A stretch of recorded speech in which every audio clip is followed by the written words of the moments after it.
Laptop लेते वक्त एक चीज़ बहुत ज़्यादा मैटर करती है और वो होती है लैपटॉप की जनरेशन।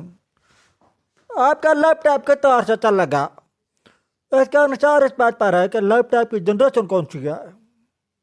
अगर आप 13 जनरेशन वाला लैपटॉप लेते हैं तो उसकी 1 साल की वारंटी होती है और 6 साल तक उसे बेफिक्र होकर चला सकते हैं। लेकिन अगर आप फर्स्ट जनरेशन लैपटॉप लेते हैं तो ज़्यादा है कि वो आखिरी सांस पर होता है और किसी भी वक्त फौत हो सकता है। लैपटॉप की जनरेशन जितनी जदीद होगी उसकी लाइफ उतनी ही ज़्यादा होगी। हमारे यहाँ ये ट्रेंड है कि बस लैपटॉप हो और सस्ता हो। इस चक्कर में कोर जनरेशन स्पेक्स और वर्कलोड बर्दाश्त करने की सलाहियत को देखा ही नहीं जाता। जो 10-15 हज़ार या 20-25 हज़ार वाला लैपटॉप के इश्तहारात आप देख रहे होते हैं वो फर्स्ट सेकंड या थर्ड